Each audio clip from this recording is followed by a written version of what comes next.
Today, we're diving into something your body does every single day: inflammation. Now, I know it's a word that gets thrown around a lot, usually with a negative spin, but the real story is so much more interesting. It's a story of defense, destruction, and a really delicate balance. You know what I'm talking about, right? We've all been there. You get some tiny injury, you barely even notice it, and then for some reason, the redness, the swelling, it just sticks around. Why does that happen? Well, it turns out the very same process that rushes to your defense to fight off germs and patch you up can, if things go wrong, turn on your own body. It can become the source of the problem. Okay, let's get into how that works. To really get a handle on inflammation, you have to understand that it has two totally different personalities. There's the fast and furious response, and then there's the long, stubborn fight.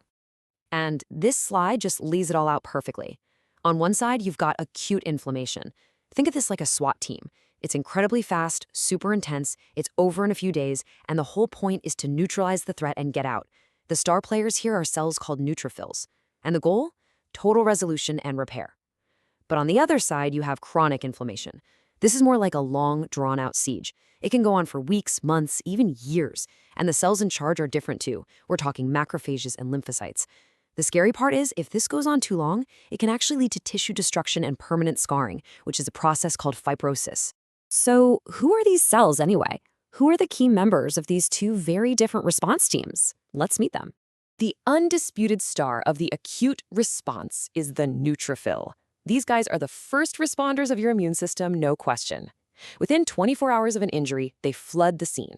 Their main job is to prevent infection by literally eating up bacteria and any other junk through a process called phagocytosis. And while they're doing that, they're also releasing chemicals that act like a giant alarm bell, calling in even more backup. And check this out. We can actually see this happening right here under a microscope. This image shows a whole swarm of neutrophils. Those are the small dark purple dots, absolutely crowding an area of injured tissue. This is what that rapid-fire acute response looks like in action. Just incredible. But if that initial battle doesn't get won quickly, a new crew shows up. And these are the key players in chronic inflammation: macrophages and lymphocytes. They arrive a little later, and their attack is more specific, more targeted. But here's the catch. If these cells stick around too long, their weapons start causing a ton of collateral damage to your own tissues. And this isn't just about a cut not healing. This kind of prolonged response is at the heart of so many chronic diseases, from rheumatoid arthritis to heart disease. And this is what that long-term chronic response looks like. The cells are different. You can see it. And when the body just can't get rid of a threat, sometimes these macrophages team up to form the structure on the right called a granuloma. You can think of it like they're building a wall to contain a problem they can't eliminate, like certain types of bacteria. It's a classic sign that the body is stuck in a long, unresolved fight. Okay, so when everything goes right, acute inflammation is absolutely the hero of the story. So let's follow that hero's journey and see how a simple wound heals perfectly. A successful healing process is like a beautifully choreographed dance in 4 parts. First up, hemostasis. Platelets rush in to form a clot and stop the bleeding. Then comes our hero, the inflammation phase, where the neutrophils and macrophages come in to clean everything up. Next is proliferation, which is when the body starts literally building new tissue. And finally, remodeling, where that new patch of skin matures and gets stronger. Oh, this chart is fantastic because it shows you the changing of the guard in real time. Look here. First, you see the platelets spike. Then, boom, within a day, you get that huge peak of neutrophils doing the initial cleanup. And just as they're fading out, the macrophages peak, managing the transition to the next phase. It's like a perfect cellular relay race. And when that relay race goes off without a hitch, like in a clean surgical cut, you get what we call healing by primary intention. The edges of the wound are close, the gap is tiny, and the result is a clean, minimal scar. That's the best-case scenario. That's the goal. But what happens when the hero gets lost? What happens when that beautiful process gets derailed and healing just gets stuck?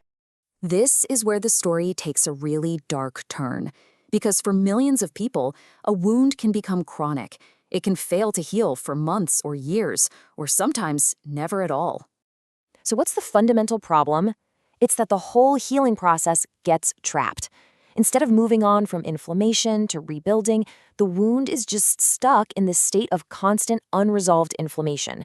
The alarm bells are just ringing and ringing and ringing. So why does it get stuck? Well, there are a bunch of possible culprits. It could be a persistent infection or a kind of slimy shield that bacteria form called a biofilm. Underlying diseases like diabetes can really mess with the process.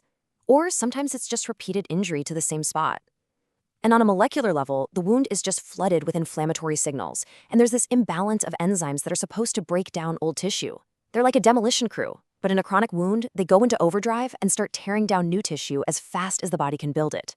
And all of that leads to a much messier outcome.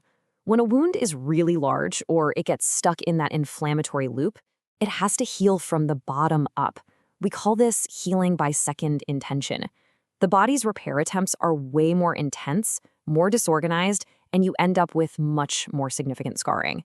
It's just a bigger, more noticeable scar because the body had to work so much harder to close that gap. So after looking at both sides of this coin, the heroic healing and the chronic battle, what's the big takeaway here? Well, it really is all about balance. Inflammation is absolutely essential. It's your bodyguard. You wouldn't survive without it. But the system's ability to turn off is just as critical as its ability to turn on. When that off switch gets broken, the protector actually becomes the villain of the story. And this leaves us with a really fascinating question for the future of medicine. Instead of just using a sledgehammer approach to block all inflammation, what if we could become more like conductors of the cellular orchestra? What if we could develop therapies that can tell a stuck inflammatory response, hey, okay, your job here is done, it's time to pass the baton and move on to rebuilding? That is the challenge, but it's also the incredible promise of truly understanding this powerful process.